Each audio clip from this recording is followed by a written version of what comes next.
Welcome to Veteran to Veteran. I'm Conrad Kaskowski with the American Legion Post here in beautiful Plymouth, Wisconsin. We're called the Ladwig Zinkcraft, post number 243. And with me is also a post member of our wonderful post, Dwayne Wick, who is also a county commander. County commander, yes. How many posts do you help out in the county? How many are there? We have 13 posts here in the county. It's a little bigger, a little more than the average of 7 or 8 that we have throughout the state, but we have 13 small rural posts. Okay. So, I believe today we're going to be talking about the last pillar of the American Legion, national security. That's correct, Dwayne. The National Security Division of the American Legion represents the organization's positions on national defense, homeland security, and quality of life for our service members and their families. So the policy of the American Legion about national security is the American Legion believes national security must be maintained to fulfill the mandate for a strong national defense. As stated in our American Legion preamble, for God and country, we associate ourselves together for the following purposes: to uphold and defend the Constitution of the United States of America. And then it goes on to say, to safeguard and transmit to posterity the principles of justice, freedom, and democracy.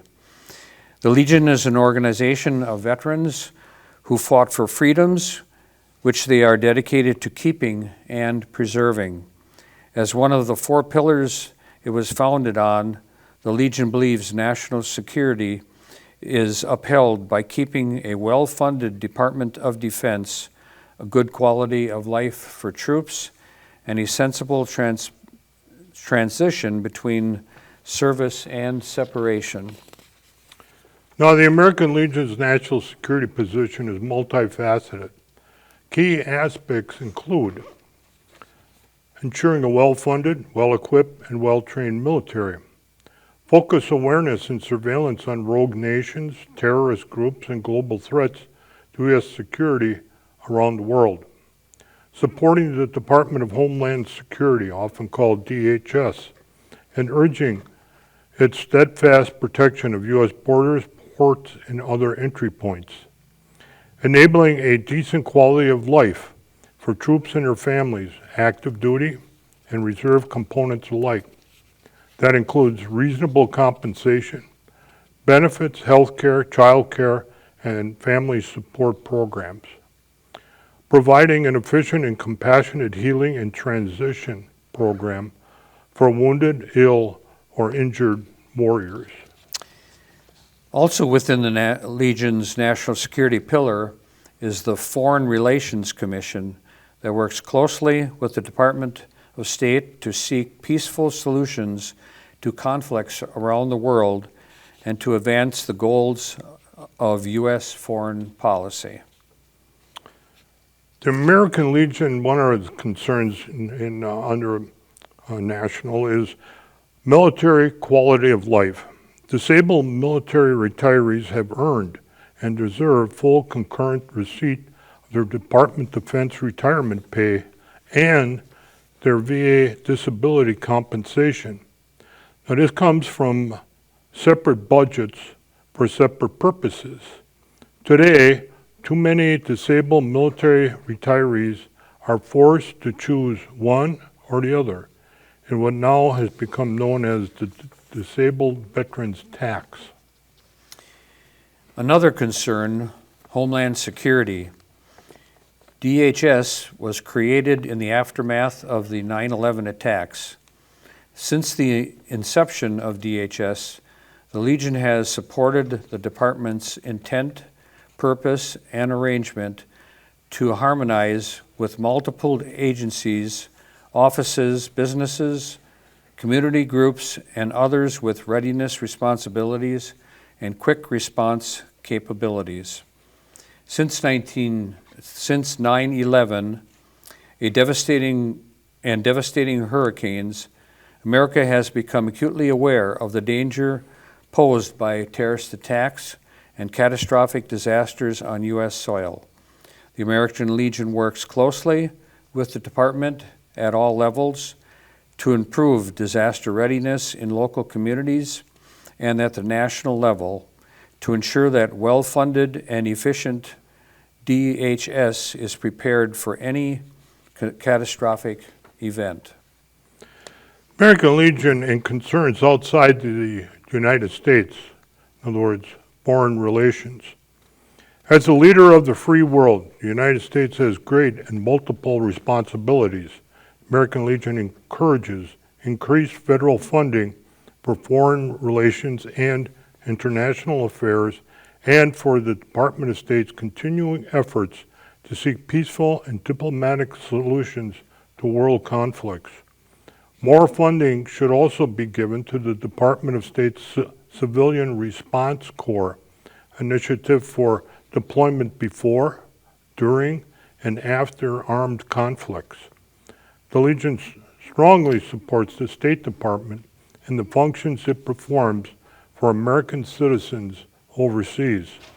It is the country's first line of defense in combating the myriad security threats that face America from outside its borders.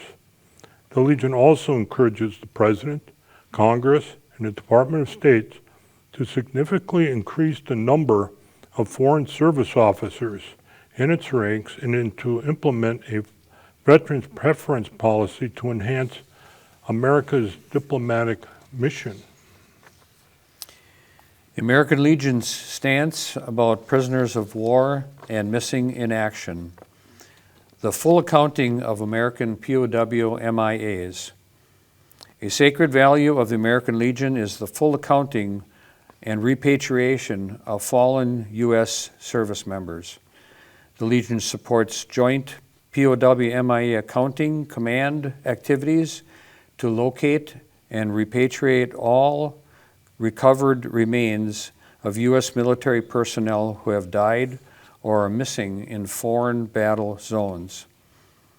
At all foreign gatherings of the American Legion, such as conventions, conferences, and meetings, there is a ceremony of draping an empty chair with a covering similar to the POW MIA flag as remembrance of the missing and the endeavor to have an accountability of our missing in action military.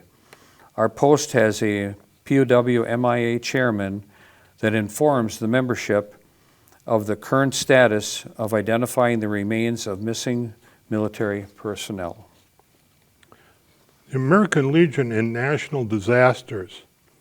In the event of a natural disaster, the American Legion, the provision of security for the nation includes protection of its citizens from the devastating financial effects of a natural disaster. In the 1920s, not long after the organization's founding, the Legion entered into an agreement with the American Red Cross to assist in disaster relief and fundraising. The collaboration continued for about a half a century until in the wake of Hurricane Hugo in 1989.